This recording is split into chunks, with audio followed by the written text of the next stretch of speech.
नमस्कार साथियों, good morning to all of you. मेरा नाम है सतिंदर कुमार और आपका आपके channel current affairs with Satinder में बहुत बहुत स्वागत है। चलिए शुरू करते हैं इस हफ्ते का रिवीजन 28 जनवरी से लेके 1 फरवरी तक। अगर वीडियो पसंद आए दोस्तों तो प्लीज चैनल को सब्सक्राइब करें, लाइक करें और ज्यादा से ज्यादा शेयर करें और हो सके तो कमेंट भी करें। चलिए शुरू करते हैं रिवीजन इस हफ्ते का।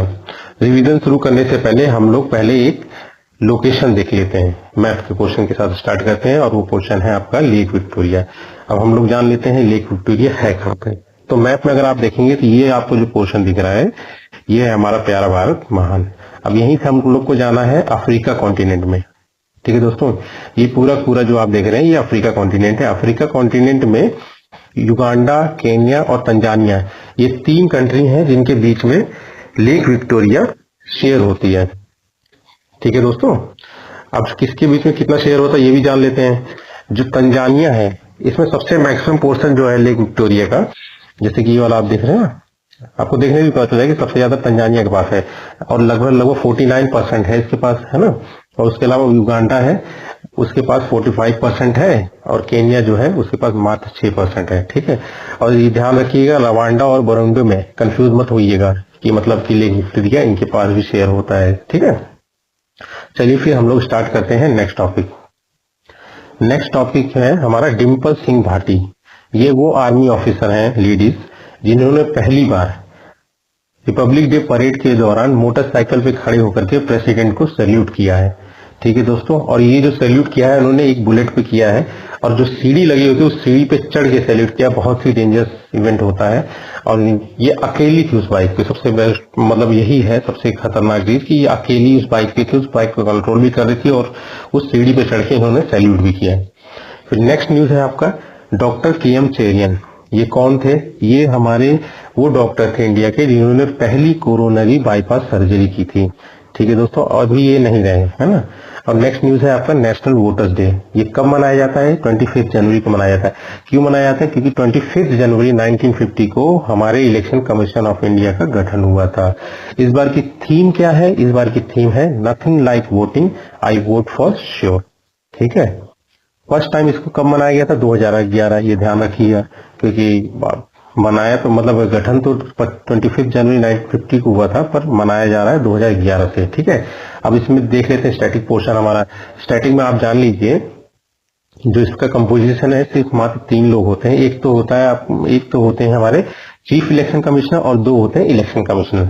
इसमें सबसे ज्यादा कंफ्यूजन बच्चों को ये होता है कि स्टेट लेजिस्लेटिव असेंबली का इलेक्शन भी मतलब इलेक्शन जो है स्टेट इलेक्शन कमीशन कराता होगा, पर ऐसा नहीं है दोस्तों। Election commission of India state legislative assemblies, Lok Sabha election, Rajya Sabha election, हमारे प्रेसिडेंट जी का इलेक्शन, हमारे वाइस प्रेसिडेंट जी का इलेक्शन भी इलेक्शन कमीशन ऑफ इंडिया कराता है ना।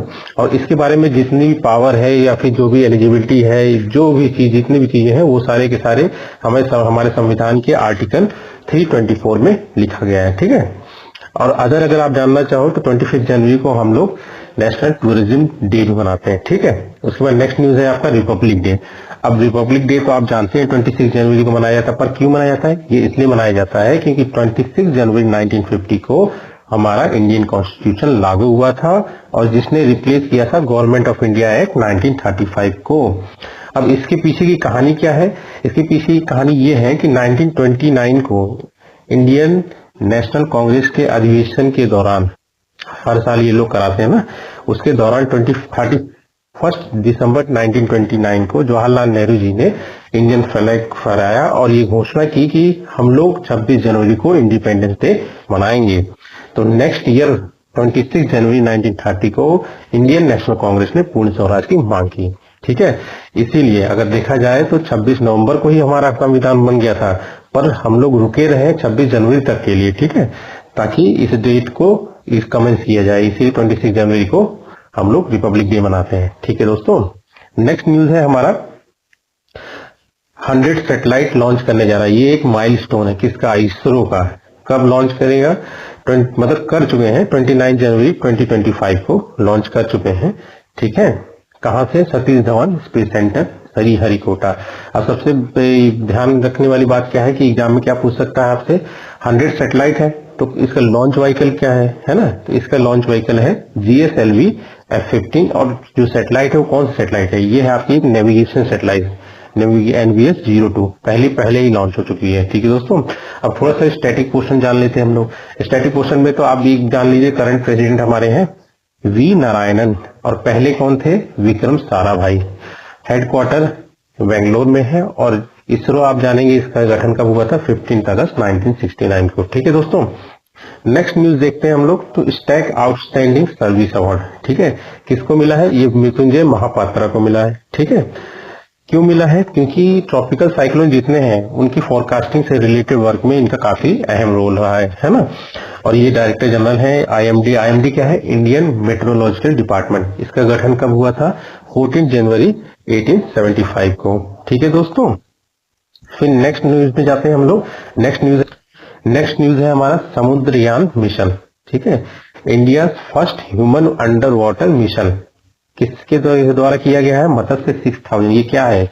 ये एक समरसीबल है, मतलब आप जान लीजिए पानी में जाने के लिए एक यान की तरह आप मान लीजिए। ठीक है, जिसके द्वारा ये काफी डीप तक जा सकते हैं। ठीक है, समरसीबल क्या है? मत्स्य 6000। और ये करने वाले हम लोग 6वीं कंट्री बने हैं अंडर वाटर मिशन इस तरह का मत्स्य 6000 के साथ। ठीक है, ये किसके तहत किया गया है? जो डीप सी मिशन है जो लॉन्च हुआ था 2021 में under ministry of earth science, उसके तहत किया गया है। और इसका बजट उस समय कितना लिया गया था? 4077 करोड़। ठीक है दोस्तों, उसके बाद देख लीजिए 10th न्यूज। 10th न्यूज क्या है आपका? 10th न्यूज है आपका Indian sustainable natural rubber initiative.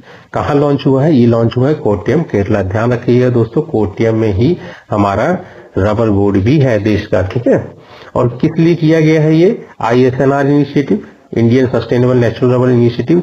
ये किया गया है जो भी इस सेक्टर से रिलेटेड फार्मर है और प्रोड्यूसर हैं उनको एट ए जीरो कॉस्ट सर्टिफिकेशन प्रोवाइड कराना। ठीक है, अब स्टैटिक में आपको तो मैंने बता ही दिया कि इसका हेडक्वार्टर कहाँ है? कोट्टयम, केरला। और किसके अंडर में आता है? ये आता है ministry of commerce and industry.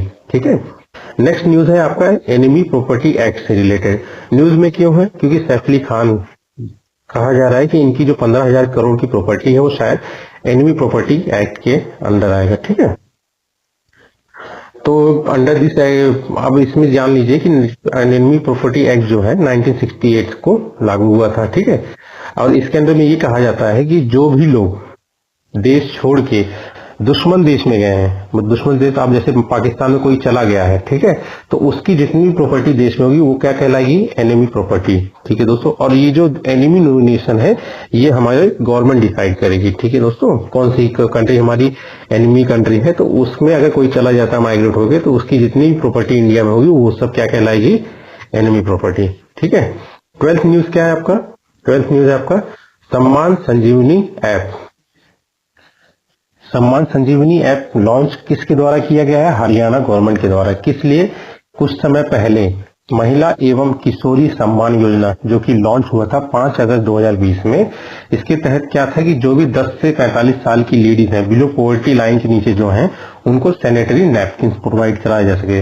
तो इसका मतलब इसको लॉन्च करने के लिए, ट्रैक करने के लिए एक ऐप बनाया है, हरियाणा गवर्नमेंट द्वारा लॉन्च किया गया है सम्मान संजीवनी ऐप। बस इतना ही ध्यान रखिए दोस्तों। और जो मैं आपको बता रहा था ना इंडिया इंडोनेशिया का रिलेशनशिप, तो ये हमारा ये है। ठीक है, इसमें हम लोग जानेंगे। आप देखिए जो भी मतलब धर्म है, जैसे हिंदुइज्म हो गया, बुद्धिज्म हो गया, और बाद में इस्लाम भी जो है इंडोनेशिया में इंडिया के द्वारा ही पहुंचा है। और उसके जो कल्चर और रीजनल लैंडस्केप है उसको शेप करने में इंडिया का बहुत अहम रोल है। जो हमारा रामायण और महाभारत है इनके काफी मतलब सॉरी दोस्तों, आर्ट और फोक जो है इसी से इन्फ्लुएंस हुए हैं। ठीक है, और बाकी एक्सरसाइज आप ध्यान रखिए। गरुण शक्ति आर्मी वाला ज्वाइंट मिलिट्री एक्सरसाइज है। ठीक है, और वैसे ही समुद्र शक्ति, समुद्र से आप समझ रहे हैं नेवी के लिए है। ठीक है, किसके बीच में होता है? इंडिया और इंडोनेशिया के बीच में। अब इंडोनेशिया क्या है? ये हमारा सेकेंड लार्जेस्ट ट्रेडिंग पार्टनर है किसमें? एशियन कंट्रियों में। ठीक है दोस्तों, और इंडिया इंपोर्ट क्या क्या करता है, मतलब जो इंपोर्ट करता है उनसे, तो कोल है, क्रूड पाम ऑयल है, रबर है। और क्या क्या एक्सपोर्ट करता है? रिफाइंड पेट्रोलियम है, टेलीकम्युनिकेशन इक्विपमेंट है एंड एग्रीकल्चर प्रोडक्ट है। चलिए नेक्स्ट देखते हैं हम लोग। नेक्स्ट है हमारा एक एडिटोरियल था एक चेकलिस्ट हुआ था ध्रुव हेलीकॉप्टर इन्वेस्टिगेशन, क्योंकि इस हेलीकॉप्टर में काफी मतलब दुर्घटनाएं हो रही थी, मतलब आप समझ लीजिए मैन्युफैक्चरिंग डिफेक्ट काफी दिखने लगे थे, काफी एक्सीडेंट होने लगे थे, है ना। तो इसी के ऊपर में मैंने सोचा एक टॉपिक आपको पता होना चाहिए एटलीस्ट कि ध्रुव है क्या। क्वेश्चन में अगर पूछ ले कि ध्रुव क्या है, तो ये एक एडवांस्ड लाइट हेलीकॉप्टर है और पूरी तरह से ये इंडिजीनियसली डेवलप्ड है, ठीक है। किसके लिए? For military and civil application. इसके काफी वेरिएंट है, ठीक है। और बनाया किसके द्वारा है? हिंदुस्तान एरोनॉटिक्स लिमिटेड के द्वारा बनाया गया है। इसके 3 वेरिएंट में आप जान लीजिए, ध्रुव मैक 1 एंड मैक 2, ये बेसिक वर्जन है, ठीक है। ध्रुव मैक 3 जो है ये एक एडवांस वर्जन है इसी का, ठीक है। और जो सबसे मेन है वो है आपका ध्रुव मैक 4, ठीक है। ये आर्म्ड वर्जन है, ठीक है। इसमें क्या है कि अटैक भी कर सकते हैं क्योंकि इसमें एडवांस वेपन इक्विप्ड है, ठीक है। उसके बाद नेक्स्ट न्यूज है आपका असम के जो टी वर्कर हैं, है ना, जो चाय वाले वर्कर हैं, जो चाय पत्ती तोड़ते हैं उसमें काम करते हैं, है ना, उसके रिलेटेड।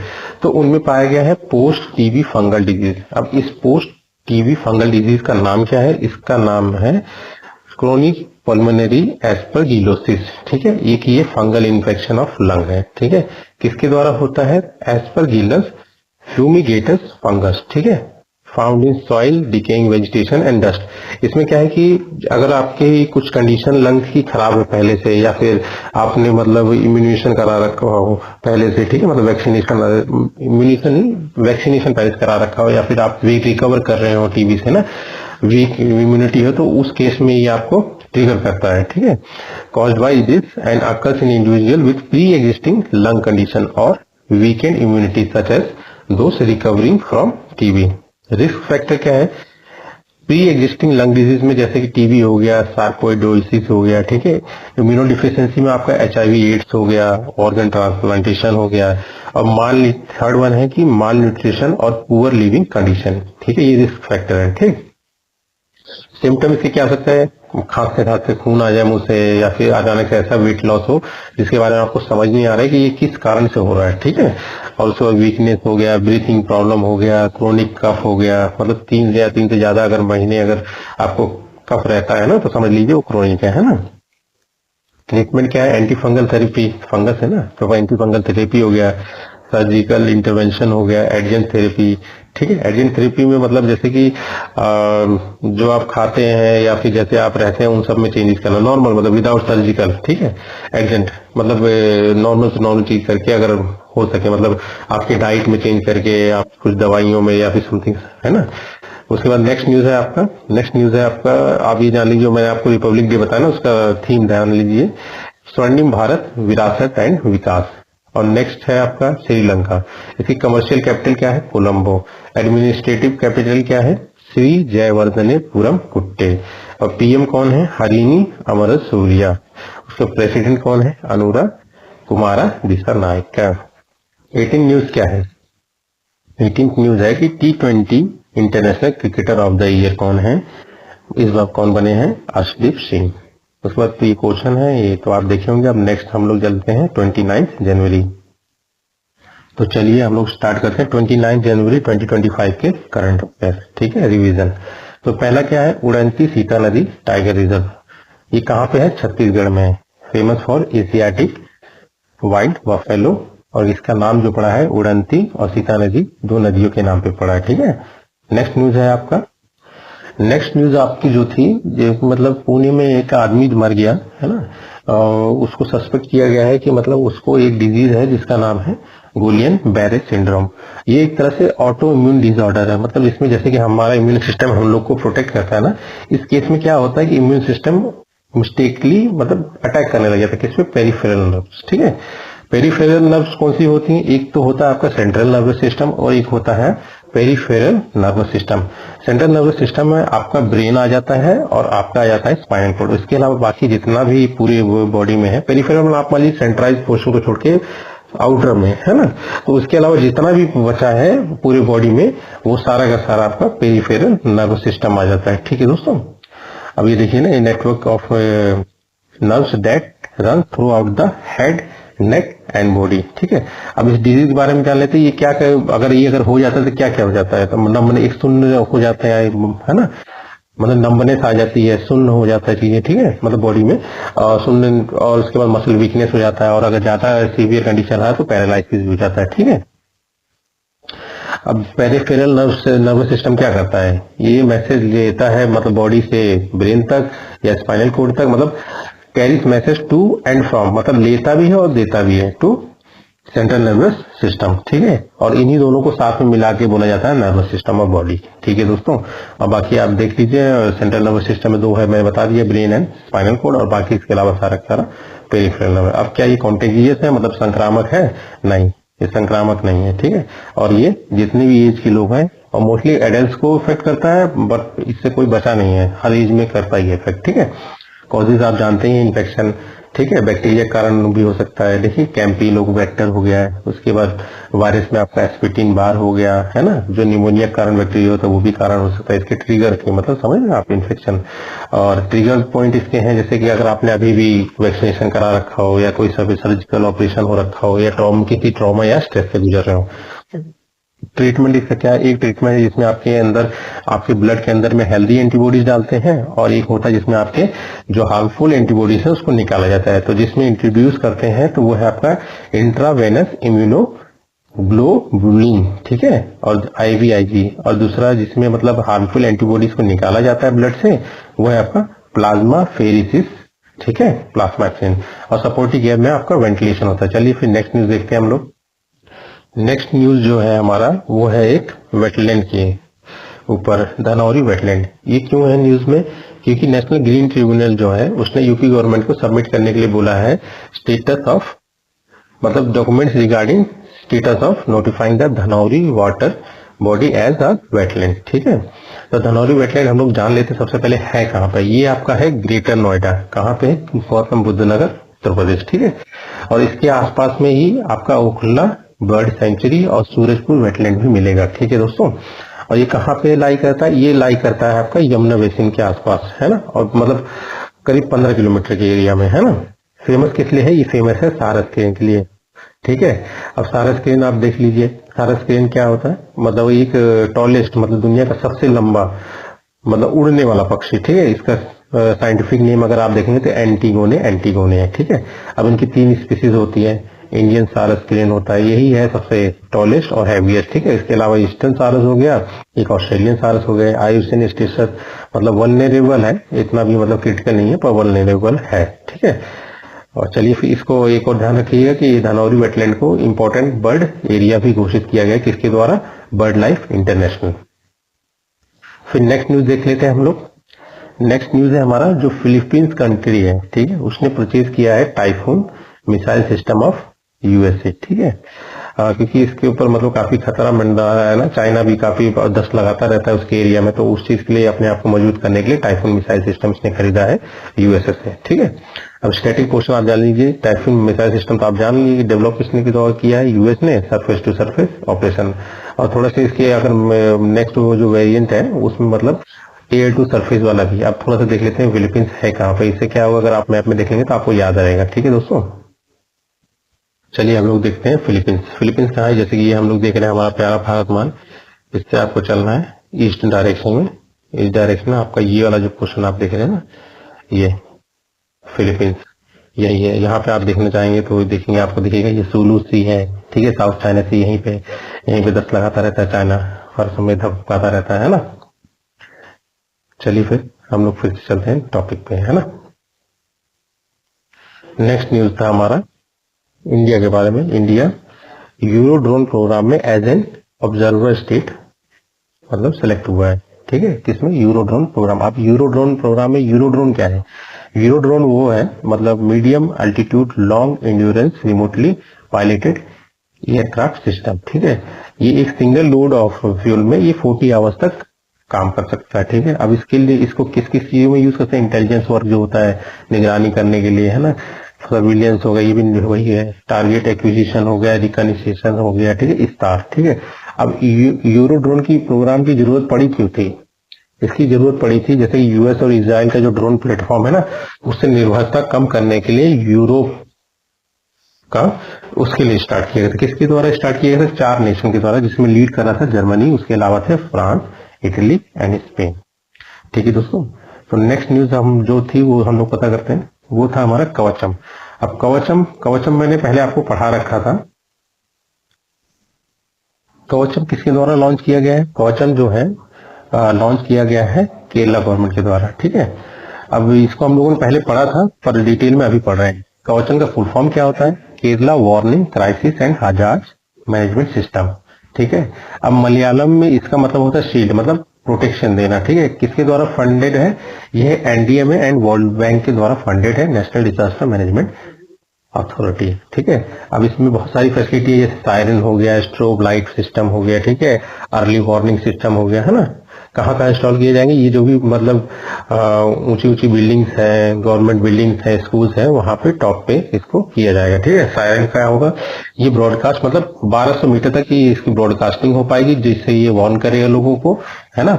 उसके बाद स्ट्रोब लाइट सिस्टम है, मतलब फ्लक्चुएटिंग वाली flash at a regular interval, red, yellow and orange colour, ठीक है। हर कलर अलग अलग डिफाइन करेगा चीजों को, सिचुएशन को, ठीक है। इसमें सबसे बेस्ट क्या है कि आपको मतलब जो इमरजेंसी कैंप कहाँ लगेंगे हुए हैं या लगेंगे, है ना, सेफ्टी इन्फो प्रिकॉशन, इसके बारे में इंफॉर्मेशन दिया जाएगा। और pre recorded voice messages and audio alerts भी घोषित मतलब उस दौरान किए जाएंगे। अब जैसे किस मतलब जो मतलब ये चीज कर किया जा रहा है, किसके लिए किया जा रहा है? जैसे सी अटैक्स हो गया, हैवी रेनफॉल आने वाला है या आ रहा हो या आ गया है ना, स्ट्रॉन्ग विंड्स हो गया, पता पहले ही चल जाएगा, एक्सट्रीम हीट हो गया, ठीक है। उसके बाद नेक्स्ट न्यूज देखते हैं हम लोग, जियो टैग है। ये geo tag is different from GI tag, ठीक है। ये जियो टैग क्यों दिया जाता है और इस बार किसको दिया गया है देखते हैं। जियो टैग जो दिया गया है QR code for digital protection, ठीक है दोस्तों, इसलिए दिया जाता है। और किसको दिया गया है? चीना आर्टरीज को।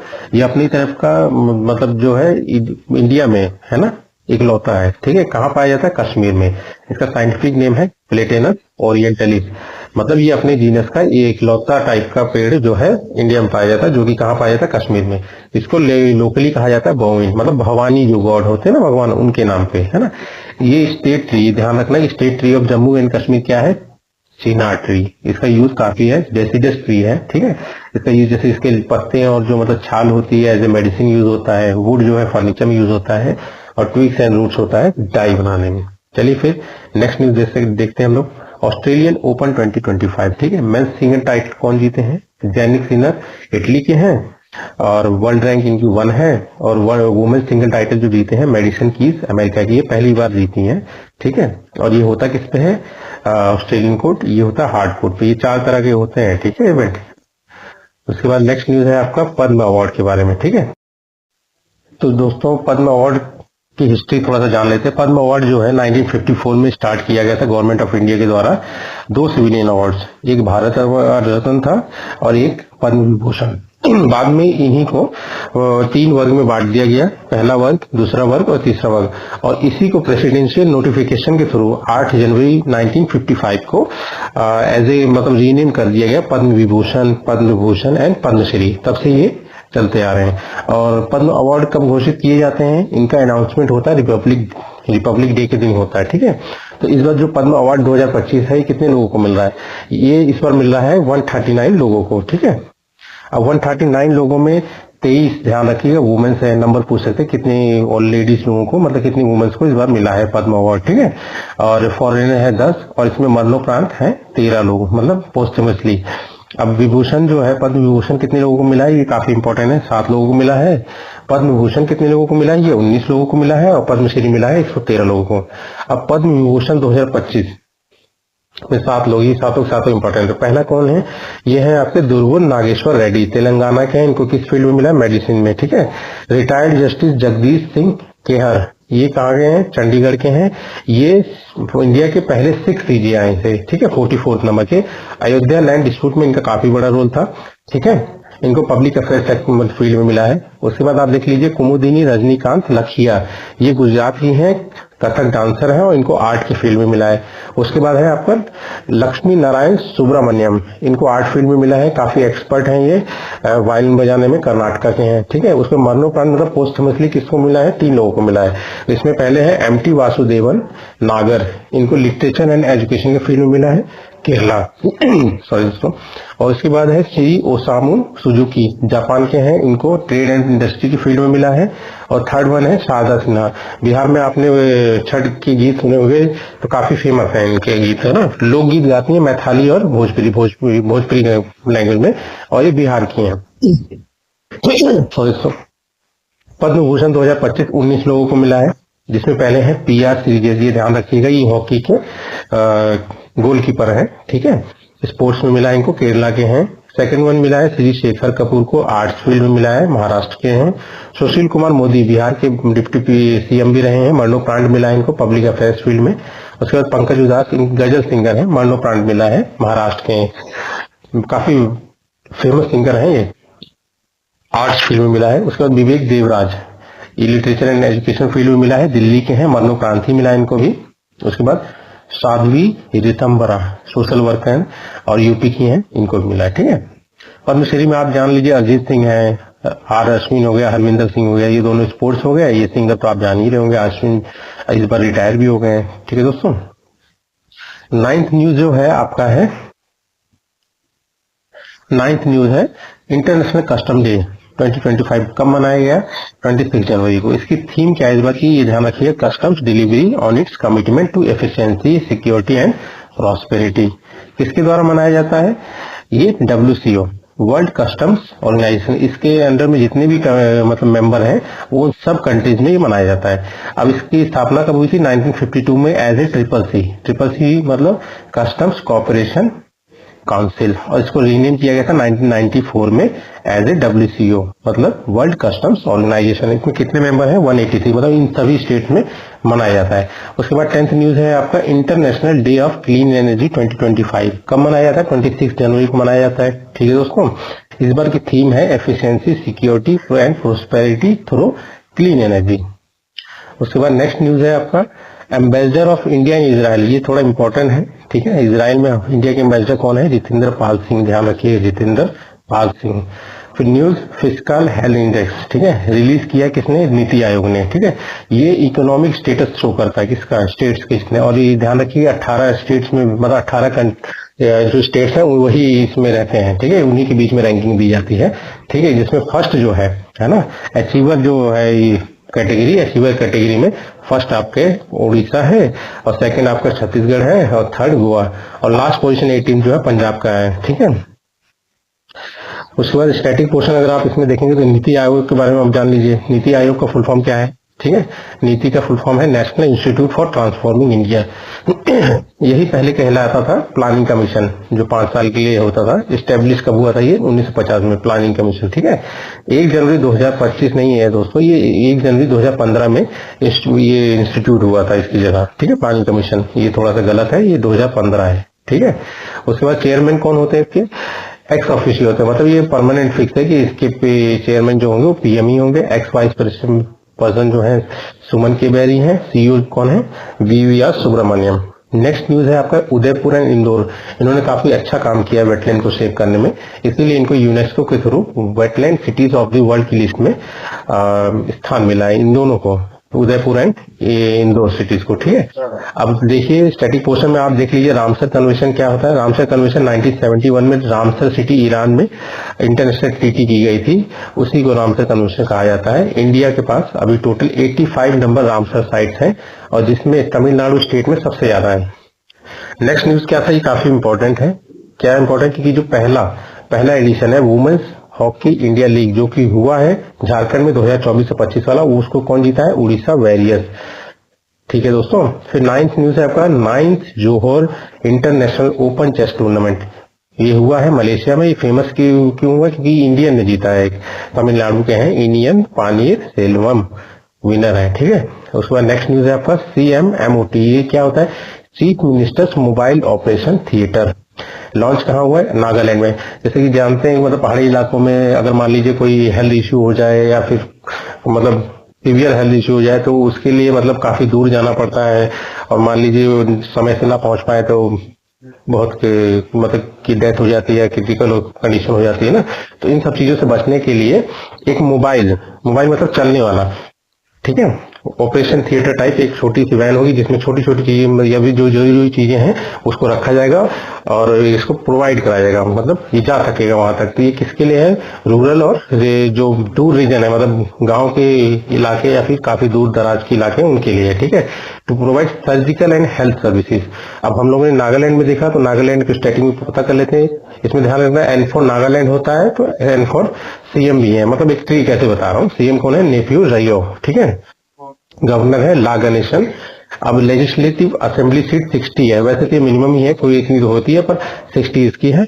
राज्यसभा से भी सीट है 1 है और लोकसभा सीट भी 1 है। उसके बाद हम लोग देख लेते हैं उत्तर प्रदेश के बारे में। उत्तर प्रदेश का फॉर्मेशन जान लीजिए, 24 जनवरी 1950 में हुआ था और इसका रीऑर्गेनाइजेशन हुआ था 9 नवंबर 2000 में, ठीक है। और रीऑर्गेनाइजेशन मतलब इसका जो पहाड़ी इलाका था उसको हटा के उत्तराखंड बना दिया गया था, एक नया स्टेट मतलब सामने आया था, उसका नाम था उत्तराखंड, ठीक है। तब इसका रीऑर्गेनाइजेशन हुआ था 9 नवंबर 2000, ठीक है। नॉर्थ उत्तराखंड में है, ठीक है। ईस्ट में अगर आप देखेंगे तो बिहार है, झारखंड। चलिए इसको मैप में देखते हैं तब ज्यादा समझ आएगा। तो चलिए हम लोग देखते हैं मैप में। यूपी, ये यूपी है, तो अगर आप देखेंगे तो इसकी नॉर्थ में उत्तराखंड है, तो ये आपका उत्तराखंड नॉर्थ में हो गया, ठीक है दोस्तों। ईस्ट में आपका बिहार एंड झारखंड है, ये बिहार हो गई, झारखंड है, ये इसके ईस्ट में पड़ता है। उसके बाद वेस्ट में आपका हो गया हरियाणा, ठीक है, ये हरियाणा है, ये भी सटा हुआ। उसके बाद दिल्ली ही है इधर, ठीक है। और दिल्ली के बाद आप जान लीजिए, और राजस्थान जो है ये भी टच करता है, ये आपका राजस्थान वाला पोर्शन है, ये भी इधर आके टच करता है, ठीक है दोस्तों। और उसके बाद अगर आप देखेंगे तो साउथ में आपका छत्तीसगढ़ है ना, साउथ में आपका छत्तीसगढ़ ये वाला पोर्शन हो गया। और उसके बाद आ गया आपका मध्य प्रदेश, ठीक है दोस्तों। अब चलते हैं वापस, जैसा मैंने आपको बताया दोस्तों, ठीक है। अब देखिए, अब इसमें नॉर्थ में अगर आप देखेंगे ये उत्तराखंड हो गया। उसके बाद आप देखेंगे कि आपके ईस्ट में पड़ेगा बिहार और झारखंड, और वेस्ट में पड़ेगा आपका हरियाणा, दिल्ली, और इधर से राजस्थान, ठीक है। ये आपका हो गया वेस्ट से। साउथ में पड़ जाएगा आपका छत्तीसगढ़, ये मध्य प्रदेश है जो ये भी पूरा है, और ये छत्तीसगढ़ इधर टच कर रहा है सोनभद्र को, ठीक है। अब एरिया वाइज अगर आप जान लेंगे तो उत्तर प्रदेश 2.4 लाख किलोमीटर स्क्वायर है। अब इसमें आप ये देखिए ना, जो पश्चिम प्रदेश है ये काफी जरूरी है, ये वाला एरिया आपका पश्चिम होगा, पश्चिम मतलब वेस्ट हो गया ना, ये वाला एरिया हो गया, ठीक है। पूर्वांचल हो गया आपका ये वाला एरिया, ठीक है। और उसके बाद अवध प्रदेश ये हो गया, बुंदेलखंड ये जो मध्य प्रदेश से जुड़ा हुआ है ना, वो हो गया आपका बुंदेलखंड, ठीक है। अब इसमें जानने वाली बात जान लीजिए आप, ठीक है। एरिया तो 2.4 लाख किलोमीटर हो सकता है, और जो एरिया है ये पूरा टोटल, ये पूरे इंडिया के जियोग्राफिकल एरिया का 7.3% है, 7.33%, जो कि आता है 4th रैंक पे, ठीक है। इंडिया के सभी स्टेट्स में 4th रैंक पे है इसका एरिया वाइज, ठीक है। पॉपुलेशन डेंसिटी जो है उत्तर प्रदेश की वो है 829 पीपल पर किलोमीटर स्क्वायर। पॉपुलेशन अगर आप देखेंगे तो 2011 के सेंसस के हिसाब से 19.98 करोड़ थी, ठीक है, जिसमें मेल 10.45 करोड़ और फीमेल जो थी वो आपकी थी 9.53 करोड़, ठीक है। फर्स्ट रैंक थी इसकी, इसमें आगे है अपना उत्तर प्रदेश, ठीक। अब स्टेट का नाम देखेंगे तो सबसे पहले आप देखिए 1836 में हमारे उत्तर प्रदेश का जो नाम था नॉर्थ वेस्टर्न प्रोविंस था। उसके बाद 1877 में हमारे इसी उत्तर प्रदेश का नाम पड़ा north western Agra and Awadh province, ठीक है। और उसके बाद 1902 में इसका नाम United province Agra and Awadh पड़ा, ठीक है। और लास्ट जो चेंज हुआ 1937 यूनाइटेड प्रोविंस। इसके बाद तो हमारा जो नाम है उत्तर प्रदेश पड़ेगा कब? 24 जनवरी 1950 को हमारे उत्तर प्रदेश का नाम उत्तर प्रदेश पड़ा यूनाइटेड प्रोविंस से, ठीक है। अब थोड़ा सा इंपॉर्टेंट आप चीज जान लीजिए, स्टेट बर्ड क्या है उत्तर प्रदेश का? सारस है। स्टेट एनिमल क्या है? बारहसिंगा। स्टेट स्पोर्ट्स क्या है? हॉकी। स्टेट ट्री है अशोक। स्टेट फ्लावर क्या है? पलाश है। स्टेट फ्रूट क्या है? मैंगो। स्टेट सिंबल क्या है? ये स्टेट सिंबल जो है आपका, जो दो नदियों के बीच में ना नीचे की तरफ से दो फिश आएंगी और साइड में ऊपर में एक तीर बना रहता है, ठीक है। ये मैं इसलिए अभी आपको इसी थ्रू दिखा रहा हूँ ताकि मैं जो ये हम लोग अभी रिवीजन कर रहे हैं, जो भी बोलूं वो तुरंत से आपके दिमाग में आना चाहिए क्या है, इसीलिए मैं आपको टॉपिक पे ना बजाय यूपी के मैप पे ही ये चीज रिवाइज करा रहा हूँ, ठीक है। अब एक स्टेट फिश है, वो कौन सी है? चीतल है, ठीक है। उसके बाद लैटिट्यूड, अगर लॉन्गिट्यूड लैटिट्यूड देखेंगे आप 23 डिग्री 52 मिनट, मतलब 23 डिग्री 52 मिनट से लेके 30 डिग्री 24 मिनट नॉर्थ, ठीक है दोस्तों। और ये अब लैटिट्यूड आप कहाँ से आएगी? जैसे यहाँ पे नीचे वाला जो पोर्शन है ना, जो सबसे नीचे वाला है, यहाँ से लेके ऊपर तक, ठीक, ये आपका आ जाएगा 23 डिग्री 52 मिनट से 30 डिग्री 24 मिनट नॉर्थ। ठीक है, उसके बाद अगर ईस्ट लैटिट्यूड देखेंगे तो हम लोग यहाँ से स्टार्ट होंगे। ये कौन सा है, 77 डिग्री 5 मिनट आपका ईस्ट हो गया, और 84 डिग्री जो लास्ट हुएगा कॉर्नर जो होगा 84 डिग्री 38 मिनट ईस्ट। ठीक है, अब 80 हमारे उत्तर प्रदेश में ही जो हमारा इलाहाबाद है, इलाहाबाद मतलब प्रयागराज इसका नाम है। ठीक है, वहां से हमारा मानक टाइम जाता है, इंडियन स्टैंडर्ड टाइम। ठीक है, जो कि है ग्रीनविच टाइम से 5 आवर 30 मिनट्स अहेड। ठीक है, मतलब ज्यादा है। ठीक, मतलब अगर मल्टीप्लाई करेंगे उस हिसाब से, क्योंकि वो 0 डिग्री है ना। और 5 स्टेट से गुजर के जाती है हमारा ये IST, किसे किसे, यूपी हो गया, यूपी था ही इलाहाबाद से, है ना। उसके बाद MP हो गया, छत्तीसगढ़ हो गया, उड़ीसा हो गया और आंध्र प्रदेश, ये 5 है। अगर आप ईस्ट से वेस्ट देखेंगे, मतलब अगर वेस्ट से ईस्ट देख लो या ईस्ट से वेस्ट देख लो, तो 650 किलोमीटर है। और नॉर्थ से साउथ देख लो या साउथ से नॉर्थ, दोनों सेम है, 240 किलोमीटर। मतलब ये स्ट्रेच बता रहा हूँ। ठीक है, डिस्ट्रिक्ट कितने हैं हमारे उत्तर प्रदेश में, 75। बॉर्डर किसके साथ है, 8 स्टेट है, 8 + 1 याद रखना है, 8 स्टेट है, एक UT दिल्ली हो गया, और एक कंट्री कौन सी है, वो हो गया नेपाल। चलिए दोस्तों, फिर बाउंड्री देख लेते हैं। राजस्थान जो है मथुरा और आगरा को टच करता है, तो ये देखिए राजस्थान है, ये टच कर रहा है मथुरा और आगरा को। उसके बाद अगर हम MP में आ जाए तो MP में देख लीजिए आगरा, हमारा MP जो है आगरा को टच करता है। ये इधर से आप देखेंगे ना, ये आगरा इधर भी आ रहा है ना, तो आगरा हो गया। उसके बाद आपका इटावा हो गया, है ना। उसके बाद आपका जो जालौन हो गया, है ना। उसके बाद आपका झांसी हो गया, है ना। फिर ललितपुर हो गया, महोबा हो गया, बांदा हो गया, चित्रकूट हो गया, इलाहाबाद भी हो गया, है ना। मिर्जापुर हो गया, है ना। उसके बाद आपका सोनभद्र भी टच कर रहा है ना। तो MP को ये सब टच करते हैं, और सबसे मैक्सिमम टच करते हैं 11 डिस्ट्रिक्ट टच करते हैं मध्य प्रदेश को। ठीक है, और छत्तीसगढ़ को सिर्फ एक डिस्ट्रिक्ट टच करता है, सोनभद्र एकमात्र ऐसा डिस्ट्रिक्ट पूरे देश में है जिसको मैक्सिमम नंबर ऑफ स्टेट्स की बाउंड्री टच करती है। ठीक है, 4 स्टेट्स की बाउंड्री, ये बिहार है, मध्य प्रदेश है, इधर छत्तीसगढ़ हो गया ये वाला, और ये हो गया आपका झारखंड। ठीक है दोस्तों, उसके बाद जो झारखंड है आपका सोनभद्र हो गया। बिहार जो है, बिहार को भी 7 डिस्ट्रिक्ट टच करते हैं उत्तर प्रदेश के। ये 7 डिस्ट्रिक्ट कौन से देखिए, ये सोनभद्र हो गया, ये चंदौली हो गया, ठीक है। उसके बाद गाजीपुर हो गया, बलिया हो गया, देवरिया हो गया, कुशीनगर हो गया, महाराजगंज हो गया। ठीक है, चलिए फिर आगे देखते हैं हम लोग हरियाणा को। हरियाणा कहाँ है आपका, ये रहा हरियाणा। हरियाणा को क्या क्या टच करता है, हरियाणा को अगर आप देखेंगे तो हरियाणा में आपका सहारनपुर हो गया सबसे ऊपर, फिर आ गया मुजफ्फरनगर आ गया। ठीक है, उसके बाद में ये आ गया बागपत आ गया, है ना। फिर शामली भी आ गया इसमें, फिर गौतम बुद्ध नगर हो गया, फिर अलीगढ़ भी आता है इसमें, ये रहा अलीगढ़, ये टच कर रहा है। ठीक है, और उसके बाद क्या बचा आपका, दिल्ली UT 2 को टच करता है, एक गाजियाबाद, है ना, ये दिल्ली हो गया, गाजियाबाद हो गया आपका, और दूसरा हो गया आपका गौतम बुद्ध नगर, ये छोटा जो दिख रहा है गौतम बुद्ध नगर। हिमाचल प्रदेश ध्यान रखिए सबसे कम डिस्ट्रिक्ट टच करता है वो सहारनपुर, जो हिमाचल प्रदेश को टच करता है। ठीक है, ऊपर में ये देखिए टच कर रखा है ना। उसके बाद देखेंगे उत्तराखंड को 7 डिस्ट्रिक्ट टच करते हैं। आप ये सामने देखिए, आप उत्तराखंड को पीलीभीत हो गया, है ना, बरेली हो गया, रामपुर हो गया, मुरादाबाद हो गया। ठीक है, ऐसे ही टच करता है। ठीक, उसके बाद अगर आप देखेंगे फिर क्या बचा आपका, उत्तराखंड हो गया आपका, है ना।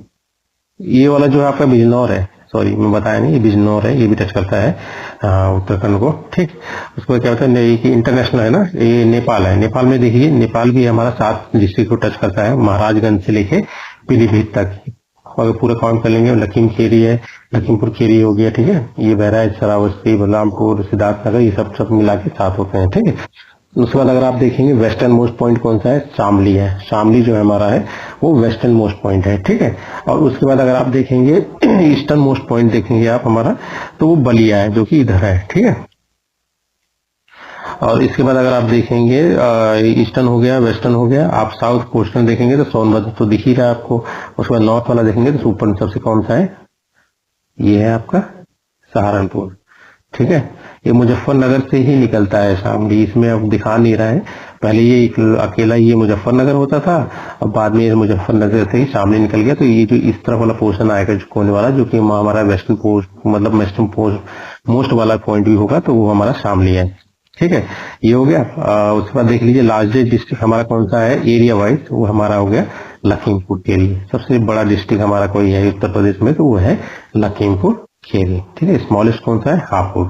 ठीक, उसके बाद हम लोग देख लेते हैं, और मतलब सबसे मेन जो है लोकसभा सीट कितनी है, सबसे ज्यादा 80। बोलते हैं यूपी से जिसने जीत लिया वो सरकार बना देता है देश में, ठीक है। लोकसभा सीट क्यों इसलिए बोलते हैं क्योंकि इसमें 80 सीट है, ठीक है। राज्यसभा सीट क्या है 31। और ये जो सीट डिसाइड होती है एरिया के मतलब पॉपुलेशन डेंसिटी के हिसाब से होती है, ठीक है। राज्यसभा सीट होगी 31, लेजिस्लेटिव असेंबली सीट 403 हो गया, और लेजिस्लेटिव काउंसिल सीट 100। हर स्टेट में लेजिस्लेटिव काउंसिल नहीं मिलता है, ठीक है। हाई कोर्ट प्रयागराज में है, जो कि इंडिया का सबसे बड़ा हाई कोर्ट है, ठीक है। और मंडल 18 है, ब्लॉक 825 है। चलिए फिर हम लोग बैक जाते हैं दोबारा टॉपिक पे, ठीक है। और ये वही है दोस्तों जो मैंने बताया आपको, तो बस इसका एक बार आप रिवीजन कर लीजिएगा, है ना। नहीं तो आंख बंद करके जो टॉपिक मैंने वो बोल रखा है वीडियो में, जैसे मैं बोलूं पॉज करके एक बार ध्यान करके पूरा बात करिए, है ना, इसे याद रह जाएगा हमेशा। चलिए फिर नेक्स्ट जाते हैं हम लोग। ये हमारा 29 तारीख हो गया, 30 जनवरी को जाते हैं, ठीक है। चलिए फिर स्टार्ट करते हैं 30 जनवरी 2025 का रिवीजन। तो इसमें सबसे पहला है नाहरगढ़ वाइल्ड लाइफ सेंचुरी। ये कहाँ पे, अरावली हिल्स में है, जयपुर में है, राजस्थान में। किसके नाम पे है ये, महाराजा सवाई सिंह जय सिंह सेकंड के, मतलब जो फाउंडर है जयपुर के, उनके जो फोर्ट है नाहरगढ़ फोर्ट जो उन्होंने बनवाया था उसके नाम पे है, ठीक है। नाहरगढ़ बायोलॉजिकल पार्क इसका एक पार्ट है जो कि लायन सफारी के लिए फेमस है। उसके बाद सेकंड न्यूज क्या थी हमारी, गूगल, जो कि मतलब यूएस के बाहर वर्ल्ड में जो सबसे बड़ा कैंपस बना रहा है वो हमारे भारत में बना रहा है, हैदराबाद में, ठीक है। इसका स्टैटिक पोर्शन आप ध्यान रखिए, एक स्कीम आई थी TSI पास, वो तेलंगाना ने निकाली थी, किसके लिए, इन्हीं सब चीजों के लिए, ताकि ईज ऑफ बिजनेस को वो प्रमोट कर सके। Telangana state industrial project approval and self certification system, ठीक है। उसके बाद H1B वीजा, ये क्या है, किस लिए था, ये मतलब यूएस में जैसे कि स्किल लोगों को बाहर से अपॉइंट करने के लिए, क्योंकि अगर वो अपने ही कंट्री से अपॉइंट करते तो उनको ज्यादा ही सैलरी देनी पड़ती थी, तो सैलरी बचाने के लिए मोस्टली इस चीज का लोग वहां पे विरोध भी करते हैं, पर ये इन सब चीजों के लिए करे ताकि मेन जो स्किल वाला बंदा है उनको आराम से मिल जाए, मतलब कम सैलरी में, ठीक है। और ये टेम्परेरी नेचर का होता था। और इसमें दो चीज है, एक ब्रेन ड्रेन है, ब्रेन ड्रेन आप जानते हो कि हमारा टैलेंट जब ये अपने देश से दूसरे देश में जाए तब, और एक देश से दूसरे देश में जब ये स्किल वर्कर मूव करते हैं तो उसको ब्रेन सर्कुलेशन कहा जाता है, ठीक है।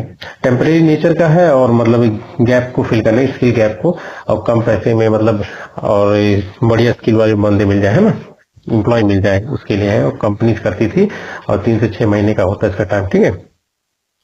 और इनका मेन क्या अभी इशू क्या हो रखा है कि जो प्रेसिडेंट है वो कह रहे हैं कि इसको शायद खत्म करना चाहते हैं, क्योंकि ये लोग जब आते थे तो इनका वीजा बनता था, तो अगर इनका बच्चा हो जाता है तो बाय बर्थ यूएस में क्या है कि सिटीजनशिप मिल जाती थी, और अगर उससे बाय बर्थ सिटीजनशिप मिल जाएगी तो फिर उसकी केयर करने के लिए माँ बाप रहेंगे, और बाद में उनको भी ग्रीन कार्ड मिल जाएगा, है ना। तो इन सब इशू को खत्म करने के लिए वो इनको खत्म करना चाहते हैं, ठीक है।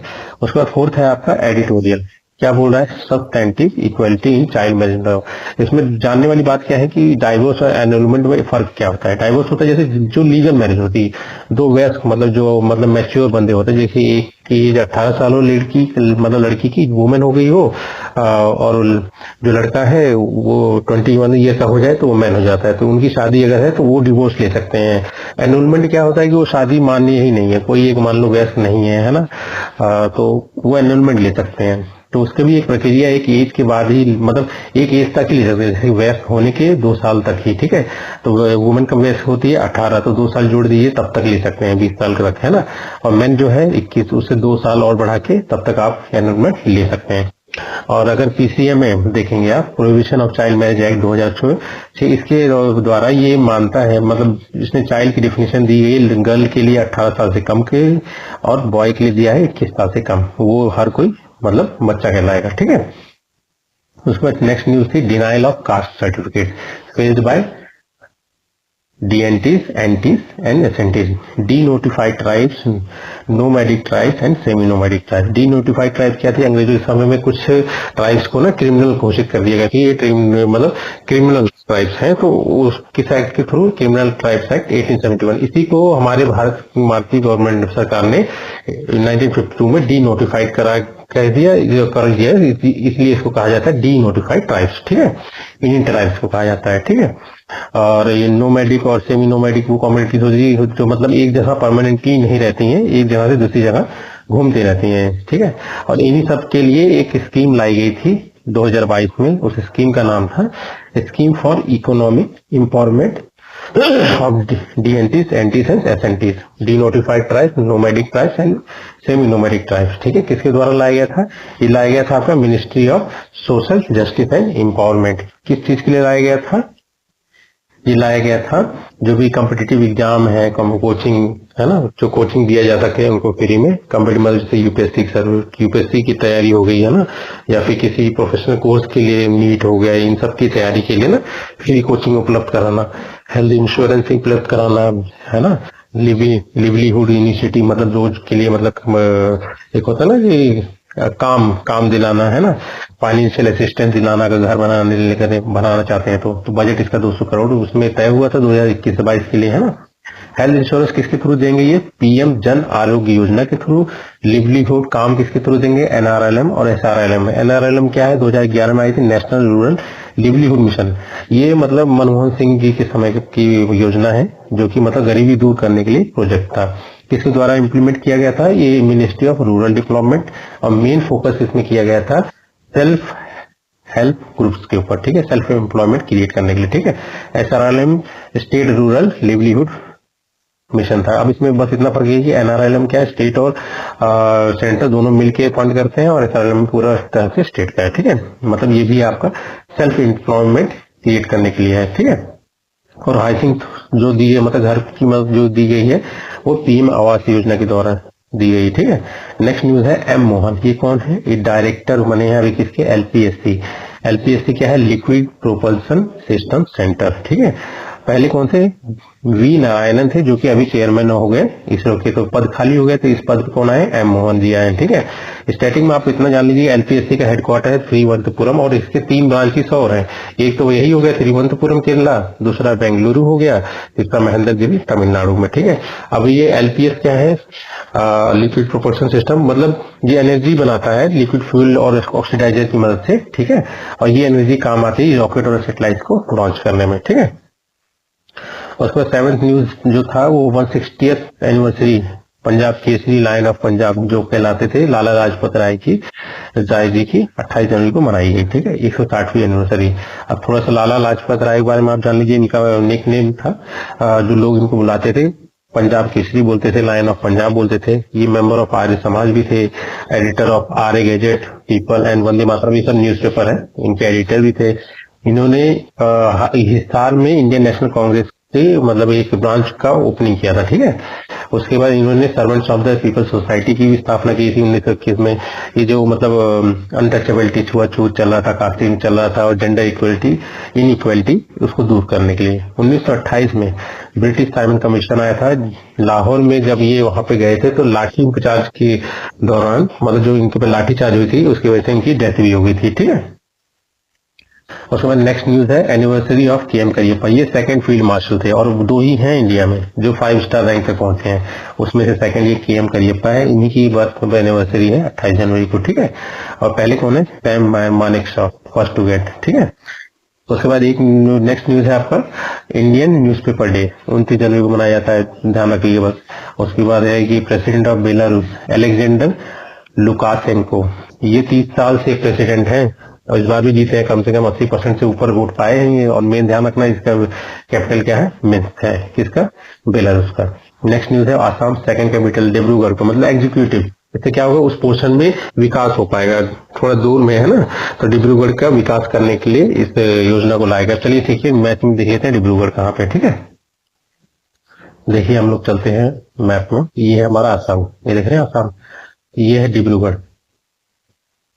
ठीक, ये डिब्रूगढ़ ध्यान रखिएगा। ठीक है, थोड़ा दूर का इलाका है, अगर जैसे इसको कैपिटल बनाएंगे तो ये सब एरिया भी विकसित हो जाएगा। ठीक, चलिए फिर हम लोग टॉपिक पे जाते हैं, है ना। मेन कैपिटल जो है, चलिए आगे उसमें टॉपिक में चलते हैं। मेन कैपिटल दिसपुर है ही है, इसके द्वारा अगर जैसे तो ये डिब्रूगढ़ कर देंगे तो थोड़ा सा उस एरिया का भी विकास अच्छे से हो पाएगा, है ना। और सीएम कौन है हमारे असम के? तो हेमंता बिस्वा शर्मा है, गवर्नर है लक्ष्मण आचार्य। अब इसका मेन चीज ध्यान रखिए, लेजिस्लेटिव असेंबली सीट कितनी है? 126, राज्यसभा सीट कितनी है? 7 है, 7 टू 14 अगर कर दोगे तो लोकसभा सीट, इतना बस ठीक से ध्यान रखना कि 7 है, 7 into 14 लोकसभा सीट हो जाएगी। ठीक है, उसके बाद जीबीएस, गुलियन बैरे सिंड्रोम, मैंने अभी हम लोगों ने पहले ही रिवीजन किया था। ठीक है, ऑटो इम्यूनिटी सिंड्रोम है ना, मतलब ये जो आपकी इम्यूनिटी सिस्टम है वो अटैक करने लग जाती है पेरिफेरल नर्व्स के ऊपर, वही है इसमें, ठीक है। और नेक्स्ट न्यूज है डीप सीक एआई कंपनी, ये लियान विंग फेंग चाइना की स्टार्टअप है, काफी तहलका मचा रखा है स्टॉक मार्केट में इसने, ठीक है। और फिर नेक्स्ट न्यूज आप देख लीजिए, ध्यान रखिए डीप सीक किसने मतलब किसके द्वारा है, ये चाइना के मोस्टली इतना ही ध्यान रखिए आप, चाइना के स्टार्टअप हो ज्यादा होकर founder of Liang Wenfeng, ये ध्यान रखिएगा, ठीक है। नेक्स्ट न्यूज है Soumitra Chatterjee and his world, ये बंगाली एक्टर है और मतलब पोएट आर्टिस्ट है, ठीक है। इनके बारे में ये बायोग्राफी लिखा किसने, संघमित्रा चक्रवर्ती ने लिखा है। सौमित्र चक्रवर्ती भी अगर आप देखेंगे, चटर्जी बहुत से अवार्ड इनको मिले, पद्म भूषण भी इनको 2004 में मिला है, दादा साहब फाल्के अवार्ड 2012 में मिला है ना, काफी अच्छी पर्सनैलिटी बंगाली एक्टर हैं। उसके बाद नेक्स्ट न्यूज वुमेन्स को ODI cricketer of the year की कौन बनना है, किसको मिला है, स्मृति मंदाना को। उसके अलावा इंडियंस का आप जान लीजिए जो अवार्ड है 2020 में प्लेयर ऑफ द ईयर है अर्शदीप सिंह, उसके बाद test player of the year है जसप्रीत बुमराह, और उसके बाद cricketer of the year overall अगर आप देखेंगे तो जसप्रीत बुमराह है, ठीक है। उसके बाद देख लीजिए नेक्स्ट न्यूज है जॉर्जिया के को अभी मतलब 50 मतलब मलेरिया फ्री स्टेटस एक सर्टिफिकेशन है जो WHO देता है, वो एक सर्टिफिकेशन इसने दिया है जॉर्जिया को, 45th कंट्री है। इसकी भी एक कंडीशन होती है मलेरिया फ्री सर्टिफिकेट पाने के लिए कि कोई भी केस 3 साल तक लगातार रजिस्टर्ड ना हो, ठीक है, WHO, ठीक है। इंडिया टारगेट कर रखा है मलेरिया फ्री होने के लिए 2030 तक, ये ध्यान रखिएगा। और मलेरिया क्या है, एक फीमेल एनोफिलिस मॉस्किटो के काटने से होता है और लीवर और आरबीसी को इफेक्ट करता है, ठीक है। उसमें 17 न्यूज है एटी कोपक का टॉय, ठीक है। ये फेमस यही जो है इसी के थीम पे ना आंध्र प्रदेश ने रिपब्लिक डे पे परेड पे मतलब अपना वो रखा था थीम, ठीक है, झांकी की थीम, ठीक है। तो ये रिपब्लिक डे के परेड में करे। अब थोड़ा सा जान लेते हैं स्टैटिक, इसको जीआई टैग भी मिला हुआ 2017 में, ठीक है दोस्तों। ये काफी पुरानी है, 400 साल पुरानी ट्रेडिशन है आंध्र प्रदेश, और ये इसी के नाम पे गांव है, गांव के नाम पे सॉरी गांव ये इस नाम का गांव है जिसके नाम पे ये टॉयज बिक है और वहीं के लोग बनाते हैं। उस गांव का नाम है इटिकोपा का, यही विलेज है।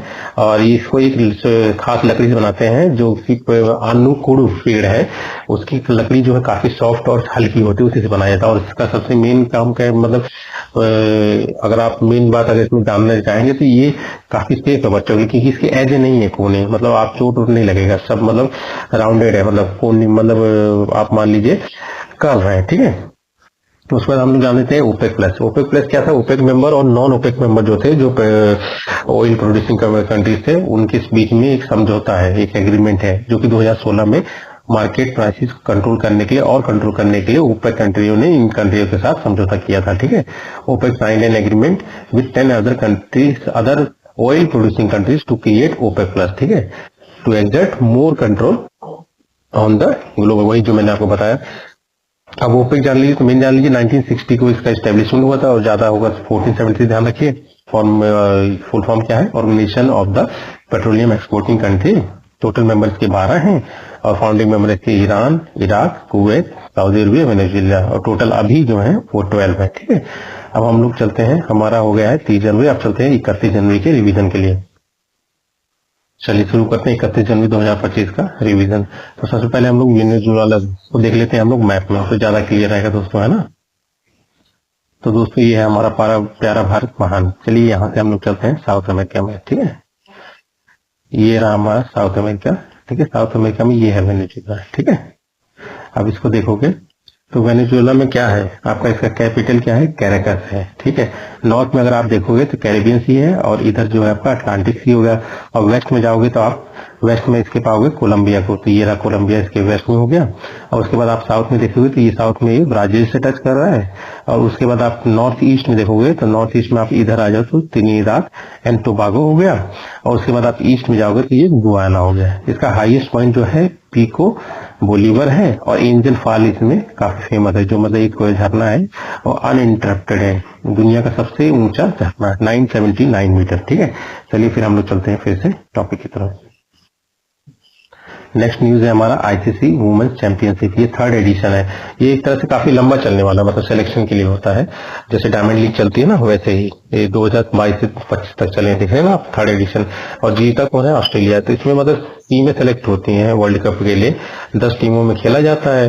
सिलेक्शन फॉर दोज टीम्स वो will play ICC cricket world cup, और 2025 का है, ठीक है। और ये हो कहाँ रहा है, ये होस्ट इस बार इंडिया कर रहा है हमारा, ठीक है, रैंकिंग दी जाती है। पहला एडिशन 2014 से 16 हुआ, इसमें भी ऑस्ट्रेलिया ही जीती थी। सेकंड एडिशन भी ऑस्ट्रेलिया ही जीती, थर्ड भी वही जीती। पर देखिए फोर्थ जो होगा क्या होगा, ठीक है, फोर्थ जो होगा 2025 से 29 में होगा वर्ल्ड कप होने के बाद। इसमें जिम्बाब्वे को भी इंक्लूड किया जाएगा, तो फिर टोटल कंट्रीज हो जाएंगी 11 हो जाएंगी। आज तक जितना भी वर्ल्ड कप हुआ है, ICC women's world cricket world cup, उसमें इंडिया 2 बार फाइनल पहुंचा जरूर है पर जीता कभी नहीं है, ठीक है। और ICC women's cricket world cup 2025 host कौन कर रहा है? इंडिया, जो कि मैंने आपको बता दिया। फिर नेक्स्ट न्यूज क्या है कि ये काफी गर्व की बात है कि मतलब टाइम्स हायर एजुकेशन जो वर्ल्ड यूनिवर्सिटी रैंकिंग निकालता है, उसमें हमारा एक इंस्टीट्यूट टॉप 100 में पहुंचा है, मतलब 99 रैंक है IISc बेंगलोर का, ठीक है। इस कैटेगरी में कंप्यूटर साइंस कैटेगरी, काफी कैटेगरी में अवार्ड देता है, तो इसमें कंप्यूटर साइंस कैटेगरी में IISc बेंगलोर को 99 रैंक मिला है, ठीक है। और टॉप 3 तो आप जान रही हैं मोस्टली इन्हीं में रहता है, पर जान लीजिए ऑक्सफोर्ड यूनिवर्सिटी यूनाइटेड किंगडम में है, MIT USA हो गया, हार्वर्ड यूनिवर्सिटी USA, ठीक है। फिर नेक्स्ट न्यूज है आपका मतलब कि जो डीप सी रडार नहीं होता है, जो पानी के नीचे से मतलब ऊपर उड़ती हुई चीज को डिटेक्ट कर ले, तो मतलब आप जान लीजिए वो कंट्री, दुनिया की पहली कंट्री जिसने world first deep sea radar बनाया है वो है चाइना।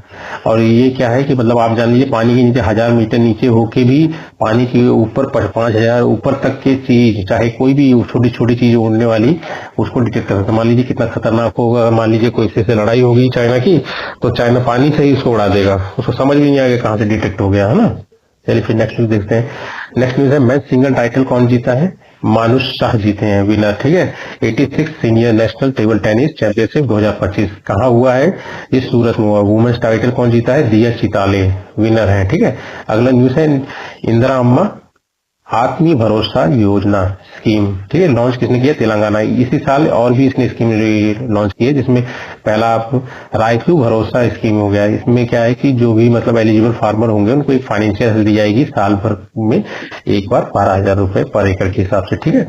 और एक है इंदिरा अम्मा आत्मीय भरोसा योजना, जो कि ये वाला हम लोग बात किए। इसमें क्या है कि भूमिहीन किसान और लेबरों को 12,000 रुपए पर ईयर के हिसाब से फाइनेंशियल हेल्प दी जाएगी। इसमें एकड़ है पर एकड़, ठीक है।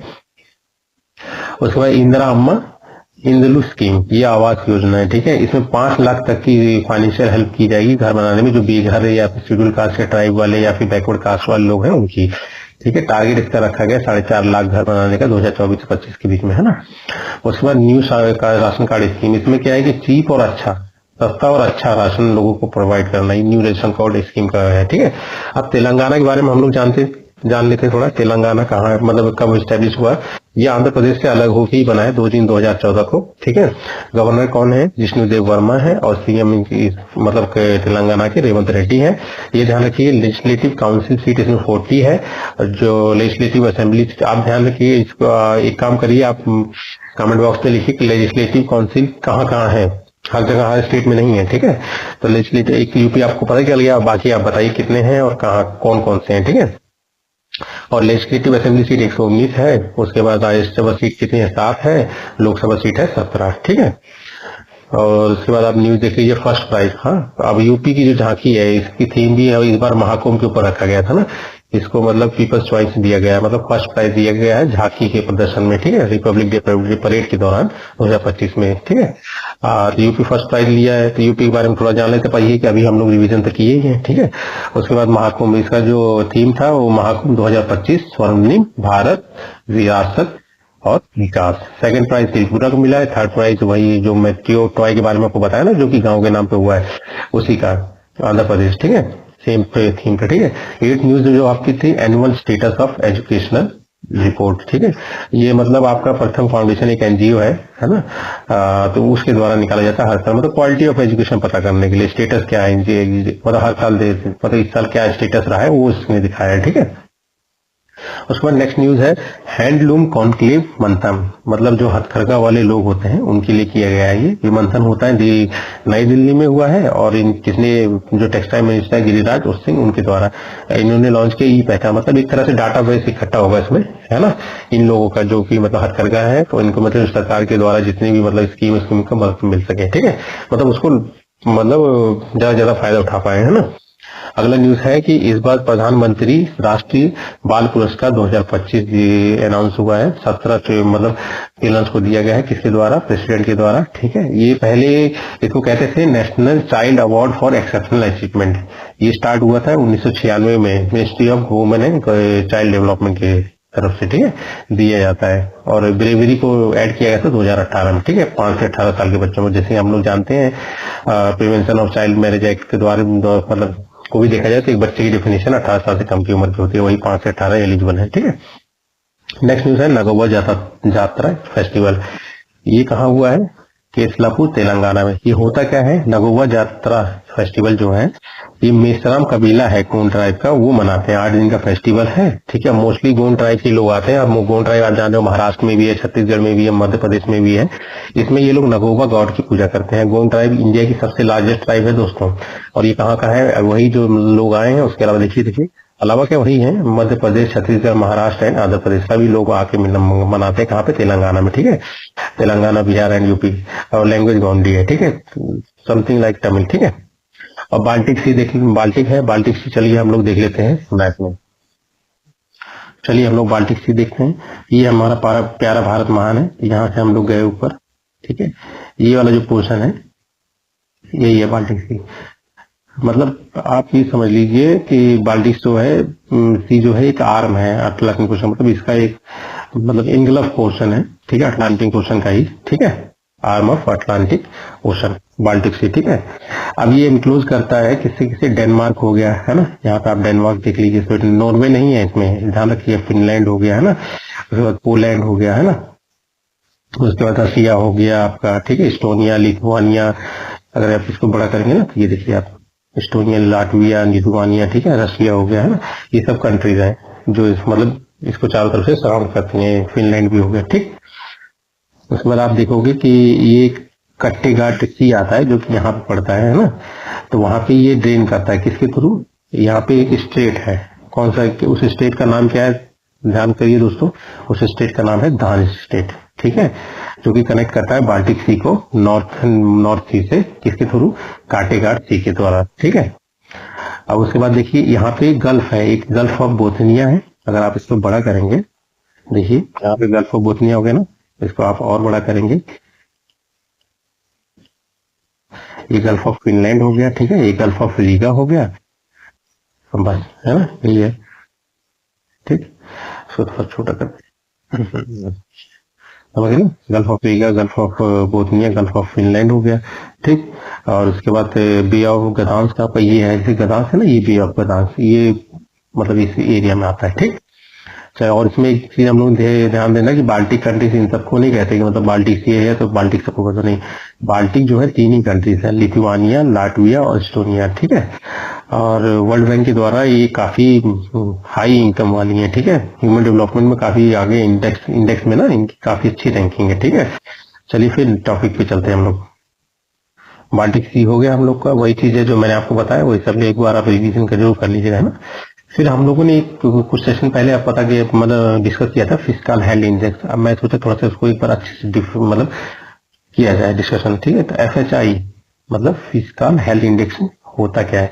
इसको स्कोर मतलब ये इसके थ्रू मतलब स्कोर दिया जाता है 0 से 100 के बीच में, और एक ये मतलब इकोनॉमिक स्टेटस बताता है आपके स्टेट्स का। कितने स्टेट्स में दिया जाता है? ये 18 स्टेट्स के बीच में दिया जाता है। Provides a comprehensive assessment of the fiscal health, मतलब है इकोनॉमिक कंडीशन, स्टेटस क्या है। ठीक है, किसके द्वारा रिलीज किया जाता है? नीति आयोग के द्वारा। किस मतलब के बेस्ड ऑन 5 की सब सिस्टम, मतलब इनके ऊपर बेस करता है। तो पहला क्वालिटी ऑफ एक्सपेंडिचर, इसका मतलब है कि मतलब कितना बैलेंस है इनका कैपिटल एक्सपेंडिचर और रेवेन्यू एक्सपेंडिचर। कैपिटल एक्सपेंडिचर मतलब मान लो रोड हो गया, कोई रोड बनाया तो उससे क्या है कि इन फ्यूचर इकोनॉमी बूस्ट ही होगी। ठीक है, और जैसे रेवेन्यू एक्सपेंडिचर कैसा है, मान लीजिए सैलरी देना पड़ता है, इसको बैलेंस बना के चल रहा है कि नहीं। फिर रेवेन्यू मोबिलाइजेशन मतलब किस तरह, मतलब जैसे कि टैक्स रेवेन्यू हो गया या फिर आपका नॉन टैक्स रेवेन्यू, इस मतलब टैक्स रेवेन्यू में से तो जो है कि फायदा आता ही है।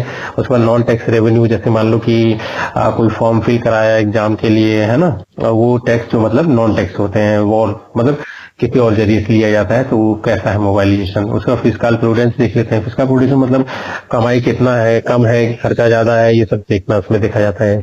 और डेब्ट सस्टेनेबिलिटी मतलब आप समझ लीजिए कितना मतलब ट्रस्ट मतलब किया जा सकता है, कितना उसने पहले परफॉर्म किया है, मतलब कितना डेप्थ लिया है, कितना चुका पाया है ना, चुका पाया भी है कि नहीं है। और एक डेप्थ इंडेक्स मतलब कितना उधार है, कितना इंटरेस्ट है, कितना चुकाया है, यही चीज है। ठीक है।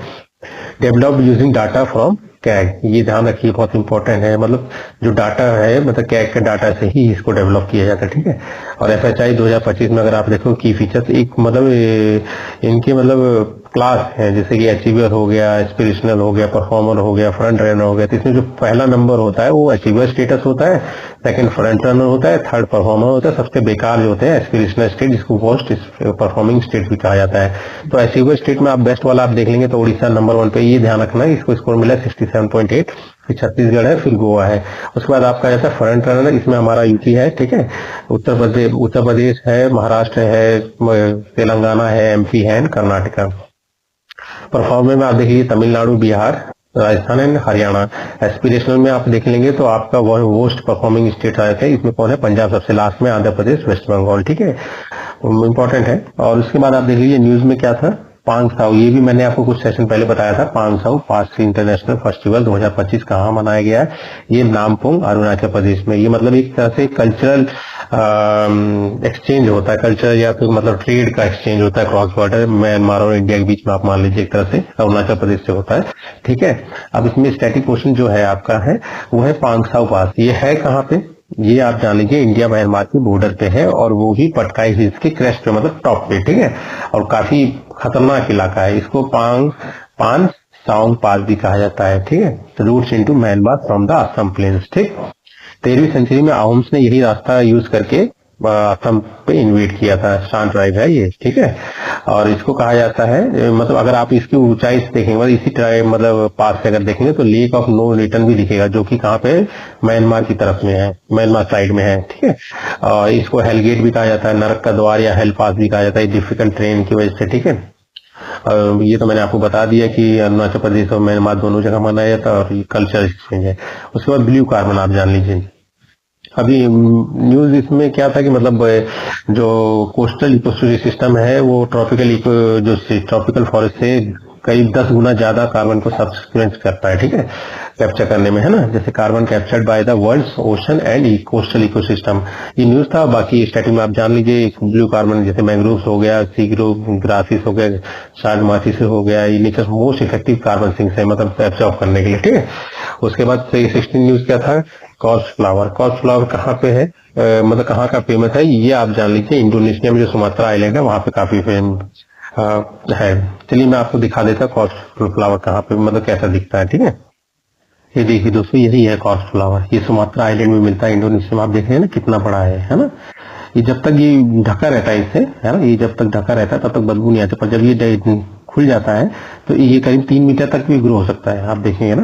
तो इससे बदबू आती है, जैसे सड़े मांस की बदबू आती है। और ये आयुसीन स्टेटस भी इसका इंडेंजर्ड है, और ये इसमें खास ये है कि 10 साल में एक बार ही खिलता है। और बाकी इसका साइंटिफिक नेम आप जान लीजिए, टाइटन और एरोम है। और उसके बाद मतलब कॉमन नेम है ये, और साइंटिफिक नेम इसका क्या है, एमोर्फोफैलस टाइटेनियम। चलिए फिर टॉपिक चलते हैं हम लोग दोस्तों, है ना। तो दोस्तों ये हो गया हमारा 31 जनवरी 2025 का रिवीजन। चलिए अब हम लोग 1 फरवरी का रिवीजन कर लेते हैं। ठीक है दोस्तों। चलिए,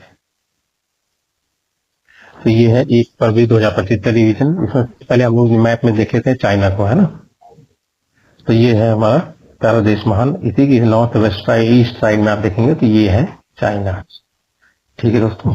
अब चाइना में जान लीजिए कि इसको 14 कंट्रीज बॉर्डर करके हैं। 14 कंट्रीज में आप ये जान लीजिए, पहला नॉर्थ कोरिया हो गया, फिर रसिया हो गया, ठीक है, मंगोलिया हो गया, उसके बाद कजाकिस्तान हो गया, किर्गिस्तान हो गया, तजाकिस्तान हो गया, उसके बाद अफगानिस्तान भी यहाँ पे देखिए, ये वाला जो पोर्शन जा रहा है ना, ये अफगानिस्तान टच करता है चाइना को। ठीक है।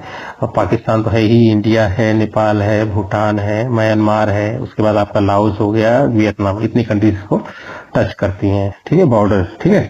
उसके अलावा एक गोबी डेजर्ट है इसमें, है ना। अगर आप देखेंगे ये वाला जो पोर्शन है, आप देखिए नॉर्थ पोर्शन में, तो यहाँ पे ये वाला जो पोर्शन है इतना सा ये आपका गोबी डेजर्ट है, मतलब ड्राई डेजर्ट है, वो भी कोल्ड ठंडा वाला। उसके बाद नॉर्थ वेस्ट पार्ट में ये वाला जो पोर्ट है, ये पार्ट है, ये आपका टकलामान, ठीक है, क्या नाम है, टकला मकान डेजर्ट है। ये खास क्या है कि ये काफी शिफ्ट करता रहता है। इसका एरिया के कारण जो इसके सैंड ड्यून से शिफ्ट करते हैं, और रेसिडेंशियल एरिया जो प्रोडक्टिव एरिया या कुछ होते हैं उनको धीरे धीरे ये खत्म करते जाता है, ठीक है। बाकी इसकी कोस्ट लाइन की भी कुछ बाउंड्री है। कोस्ट लाइन में जैसे कि मान लीजिए आप यहाँ पे जैसे बड़ा करते हैं इसको, है ना, तो ये वाला पोर्शन अभी दिखा नहीं रहा। ये वाला जो सी है ये बोहाई सी है, ये येलो सी इधर आप देख ले रहे हैं, ईस्ट चाइना सी हो गया और एक साउथ चाइना सी हो गया, ठीक है, ये वाला। चलिए फिर टॉपिक पे चलते हैं हम लोग, है ना। तो सेकंड न्यूज क्या है, आई स्पॉट पोर्टल, ठीक है। आई स्पॉट किसने लॉन्च किया, सेबी ने लॉन्च किया है। अब इसका फुल फॉर्म क्या है, इंटीग्रेटेड एज फॉर सेबी हो गया portal for technical glitches. Technical glitches वही होता है जैसे आप स्टॉक मार्केट में कभी ट्रेड किए होंगे, फाइनेंशियल मार्केट में, तो आप देखते होंगे कोई अगर आपने ऑर्डर लगाया तो या तो कभी होता नहीं है या फिर आपने कैंसिल किया, कैंसिल नहीं हो पाता है ना।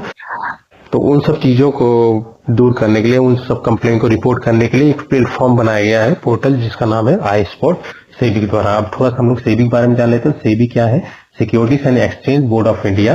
किस चीज के लिए, सिक्योरिटीज एंड कमोडिटी मार्केट को रेगुलेट करने के लिए स्टैब्लिश हुआ था। 1988 में स्टैब्लिश हुआ था, पर इसको एक स्टेट्यूटरी बॉडी का दर्जा जो मिला था, जो कि किसी एक्ट की मतलब थ्रू ही मिलता है, तो वो सेबी एक्ट 1992 में ही मिला था।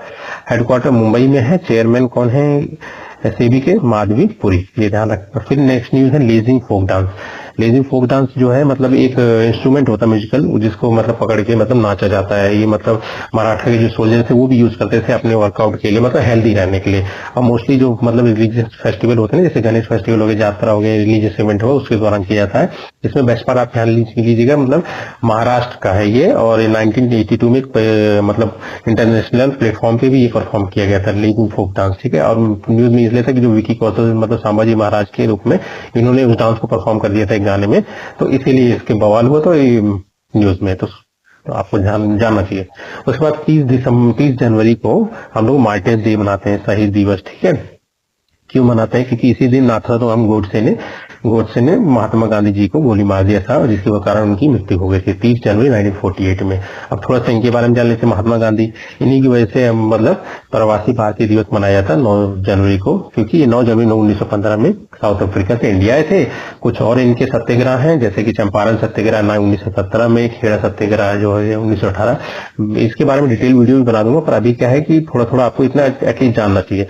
सत्याग्रह against Rowlatt act 1919, non cooperation movement, ये ध्यान रखिएगा 1921 से 22, ठीक है। सिविल डिसोबीडियंस मूवमेंट 1930 से 34, ठीक है। क्विट इंडिया मूवमेंट 1942, ठीक है। इसमें नारा दिया था उन्होंने, करो या मरो कर नारा, ठीक है। फिफ्थ न्यूज है आपका एमएसएमई। एमएसएमई क्या होती है, micro small and medium enterprise. इसमें एक इनिशिएटिव है एमएसएमई टीम इनिशिएटिव। टीम का फुल फॉर्म है इसमें ट्रेड इनेबलमेंट एंड मार्केटिंग, ठीक है। लॉन्च किया गया है मिनिस्ट्री ऑफ ऑब्वियसली एमएसएमई, ठीक है। और किसकी के जो स्मॉल और मीडियम बिजनेस है, जैसे कि जिसको अमेजन पर प्लेटफॉर्म मिल गया, बाकी जो छोटे छोटे बिजनेस है उनको नहीं मिला, तो वो डिजिटली ग्रो नहीं कर पा रहे हैं और कंपटीशन नहीं दे पा रहे हैं, ठीक है। मतलब एक सिंगल मार्केट ही मतलब से कुछ ही लोग यूज कर पा रहे हैं, ठीक है। और इन्हीं लोगों को एम्पावर करने के लिए, इनको डिजिटली बूस्ट करने के लिए, एक डिजिटल प्लेटफॉर्म पकड़ाने के लिए ही इस इनिशिएटिव को लाया गया है। और इसमें भी खास बात है कि जो भी मतलब बिजनेस मतलब कोई लेडीज अगर रन कर रही होगी या ST/SC वाले रन कर रहे होंगे, तो उसको प्रायोरिटी बेस पे रखा जाएगा, ठीक है। मतलब छोटे बिजनेस को आम लोगों तक पहुंचाना, ठीक। और इसको किसके द्वारा इम्प्लीमेंट किया जाएगा, तो एक डिपार्टमेंट है आपका, उसका नाम है open network for digital commerce. मतलब ये कंपटीशन जो है ना, जो एक सिंगल कंपटीशन जो सिंगल जायंट है, उसको मतलब ऐसा ना है कि कोई एक ही आदमी या फिर एक ही दर्जे की कंपनियां ही लगी हुई और बाकी छोटी कंपनियों को ना हो। तो उन सब चीजों को कंट्रोल करने के लिए ई कॉमर्स मार्केट पे to decentralize the e commerce, मतलब सबके लिए यूज हो, उस तरह का अरेंजमेंट करता है ये है क्या, तो ये पब्लिक टेक इनिशिएटिव है under DPIIT, department for promotion of industry and internal trade, ठीक है। गवर्नमेंट ऑफ इंडिया का ये 2021 में बनाया गया था 31 दिसंबर, ठीक है। इसका टारगेट तो 5 लाख MSME को मतलब आप डिजिटल प्लेटफॉर्म पर दिलाना है और बजट इतना है 2077 करोड़। ठीक है। उसके बाद न्यूज है director general of BCA, bureau of civil aviation society security, मतलब इंडिया में जितने भी एविएशन से जुड़े काम होते हैं, हवाई अड्डे या फिर सिक्योरिटी या फिर एडवाइजरी, है ना, सब यही करता है। ठीक है। और इसके अभी डायरेक्टर जनरल कौन बने? राजेश निर्वाण। ठीक है। Work as an attached office under ministry of civil aviation. ठीक है। रेगुलेटरी अथॉरिटी ऑफ, जो मैंने बताया आपको, civil aviation security in India. ठीक है। नेक्स्ट न्यूज है आपका ONOT। ONOT क्या है? One nation one time policy, मतलब हर देश के हर कोने में एक ही टाइम दिखे उसके लिए। जैसे नहीं, मतलब होता नहीं कि जैसे कि लॉन्गिट्यूड की वजह से अगर मान लीजिए गुजरात में कुछ अलग लॉन्गिट्यूड आता है और इधर आप जान लीजिए कुछ और अलग, अरुणाचल प्रदेश में अलग, तो टाइम जोन जो है इस लॉन्गिट्यूड के हिसाब से डिपेंड करता है। ठीक है। तो इसी को सेम करने के लिए किया गया। तो एक ड्राफ्ट इशू किया है डिपार्टमेंट ऑफ कंज्यूमर अफेयर ने, sorry, to make IST compulsory in all region. ठीक है। टू इन्फोर्स इंटीग्रेटेड टाइम, मतलब सब जगह एक ही जैसा टाइम, ताकि जितने भी काम है उसका प्रोडक्टिव यूज आ पाए। ठीक है। All government office, public institute and private sectors will be time synchronize as per IST to get accuracy up to, ये NPL और इसरो के द्वारा मदद ली जाएगी माइक्रो तक की, मतलब एक्यूरेसी पाने के लिए। ठीक है। तो रिड्यूस डिपेंड, मतलब जो कोई GPS और फॉरेन टाइम सोर्सेज पर डिपेंड होना पड़ता है, उससे डिपेंडेंसी कम हो पाए। ठीक है। अब IST हम लोग जान लेते हैं, ये तो हमारा मानक टाइम है देश का, है ना, इंडियन स्टैंडर्ड टाइम, स्टैब्लिश 1905 में हुआ था। ठीक है। पर इसको लागू किया गया था, मतलब मानक कब किया था? Accepted as national time standard 1955 में। ठीक है। अंग्रेजों के दौरान में स्टैब्लिश हुआ था और 82 डिग्री 30 मिनट ईस्ट को लॉन्गिट्यूड माना जाता है अपना मानक टाइम। ठीक है। 5 घंटा 30 मिनट आगे है किससे? 0 डिग्री जो ईस्ट, मतलब ईस्ट या वेस्ट जो भी कर लो आप, लॉन्गिट्यूड 0 डिग्री लॉन्गिट्यूड से UTC, कोऑर्डिनेटेड यूनिवर्सल टाइम, ये फुल फॉर्म है। इसी को ग्रीनविच टाइम भी कहा जाता है। ठीक है। पास कहाँ से होता है? UP, Madhya Pradesh, Chhattisgarh, Orissa and Andhra Pradesh. ठीक है। और उसके बाद GMT हम लोग जानते हैं, यही है आपका कोऑर्डिनेटेड यूनिवर्सल टाइम। ठीक है। 0 डिग्री लैटिट्यूड लॉन्गिट्यूड कहाँ पे है? ये रॉयल ऑब्जर्वेटरी ग्रीनविच लंदन। ये कहाँ से पास होता है? 8 कंट्रीज में, England, France, Spain, Algeria, Mali, Burkina Faso, Togo and Ghana. ये मैं आपको बताया था कल ही, आप एक बार मैप में जरूर देख लीजिएगा इसको। ठीक है। 8 न्यूज आपका क्या है? OSI, occupational shortage index. ठीक है। अब इसमें क्या है कि जो भी मतलब इनफॉर्मल लेबर होते हैं ना, उनको प्लेटफॉर्म दिलाना है कि जो गवर्नमेंट की स्कीम है उससे वो मैक्सिमम फायदा ले लें, या फिर एक डाटाबेस पर तैयार करना। ठीक है। इसमें डाटाबेस और उनको पूरी इन्फॉर्मेशन देना है, गवर्नमेंट की जितनी भी स्कीम है उनको, जहाँ पे काम की जरूरत है वहां पे उनको पता चले कहाँ पे काम की जरूरत है, किस काम की जरूरत है, ये सब इन्फॉर्मेशन इसी ऑक्यूपेशनल शॉर्टेज इंडेक्स के द्वारा बताया जाता है। और इसके दौरान इसी सेम समय जो है ई श्रम प्लेटफॉर्म भी लॉन्च किया गया है। उसके बाद लतिका काट है, ये अभी मतलब नहीं एक मूर्तिकार है, इनका भी कोई वैसा खास तो अवार्ड नहीं है, पर ये है कि गोल्ड मेडलिस्ट है इस मूर्तिकार में, स्कल्पचर में, MS यूनिवर्सिटी लंदन से। ठीक है। उसके बाद अरुणाचल प्रदेश के बारे में जान लीजिए। इसमें तो बस यही था, नाम दफा नेशनल पार्क में पहली बार 10-12 साल बाद हाथी दिखा है। थोड़ा सा आप स्टैटिक जान लीजिए कि कैपिटल क्या है? ईटानगर है, गवर्नर है केवल करम परनायक, CM है पेमा खांडू, BJP के हैं। असेंबली सीट जान लीजिए कितनी है? 60 है। लोकसभा सीट कितनी? 2 है। राज्यसभा सीट 1 है। नेशनल पार्क 2 है, मौलिंग नेशनल पार्क और नामदफा नेशनल पार्क। उसके बाद कारासी है, कारासी एक मार्जिनल सी है। ठीक है। तो आपको चलो इसको मैप में देख लेते हैं। तो दोस्तों ये है हमारा प्यारा भारत महान। इसी से आप ऊपर चलते जाइए, रसिया से ऊपर, सर्बिया के ऊपर, है ना। तो ये हमारा कारासी है। ठीक है दोस्तों। अब अगर आप देखेंगे कारासी, तो ये 2 जगह से घिरा हुआ है। एक यहाँ पे बेरेंट सी से अलग हो रहा है और यहाँ पे एक है लाप्टिव सी। ठीक है। लाप्टिव सी से ये अलग हो रहा है ना, लाप्टिव सी कहा जाता है। अब कारासी किससे कैसे अलग हो रहा है? तो एक स्ट्रेट आता है इसमें, एक कारा स्टेट है। ठीक है। और दूसरा आपका आर्कीपिलागो, मतलब बहुत सारे आइलैंड से मिलके जो बनता है ना, उसको आर्कीपिलागो कहते हैं। तो उसका नाम है आपका नोवाया जेमलाया, थोड़ा नाम है। ठीक है। ये हो गया। और उसके बाद यहाँ पे जो है ये वाला आर्कीपिलागो है, इसका नाम है आपका सेवर्नया आर्कीपिलागो। ठीक है। उसके बाद ये जो तीनों समुंदर है, का बेरेंट सी हो गया, कारा सी हो गया, और उसके बाद आपका लाप्टिव सी हो गया, ये एक्सटेंशन है आर्कटिक ओशन का। ठीक है। सर्बिया के रीजन में। और सर्बिया कौन सा? जो यूरल माउंटेन होता है ना, यूरल माउंटेन जो बीच में आता है, इसके यहाँ से स्टार्ट होता है वेस्ट पोर्शन में और पैसिफिक ओशन तक लास्ट तक जाता है। ठीक है दोस्तों। ये इसका कारासी का रेंज है। ठीक है। सर्बिया का रेंज है, जो सर्बिया के नॉर्थ पोर्शन में ये जो कारासी आता है ना, इस सर्बिया पोर्शन का रेंज है, रशिया का ही पार्ट है। ठीक। चलिए फिर टॉपिक पे चलते हैं हम लोग। नेक्स्ट टॉपिक है अपना पिनाका। पिनाका कुछ भी नहीं है, एक MRBL है, MBRL है, मल्टी बैरल रॉकेट लॉन्चर। मतलब इसमें 2 खाने होते हैं, आप जान लीजिए 2 पॉड्स है जिसमें 6 रॉकेट रहते हैं, एक साथ दाग सकते हैं। ठीक है, इसके वेरिएंट 3 है। पहला मैक 1 है जो कि 48 किलोमीटर रेंज है, उसके बाद मैक 1 इनहैंस्ड है, थोड़ा सा एडवांस वर्जन 60 किलोमीटर है, और मैक 2 है 90 किलोमीटर। इसी का 3rd वर्जन भी आ रहा, काफी अच्छी उसकी रेंज है, जब आएगा तब बात किया जाएगा। उसके बाद 30 जनवरी को ही वर्ल्ड लिप्रोसी डे भी मनाया जाता है, मतलब कुष्ठ रोग वाला डे, ताकि कुष्ठ रोग वाले लोगों को मतलब कुछ अवेयरनेस है, जैसे कि मतलब कि क्या क्या ये है, मतलब क्या स्थिति है, उनसे दूर नहीं रहना चाहिए, इतना उनको इतना दूर करके अलग समाज से नहीं रखना चाहिए, ये सब चीज के लिए इसको मनाया जाता है। ठीक है, और थोड़ा सा जान लेते हैं कैसे होता है लिप्रोसी।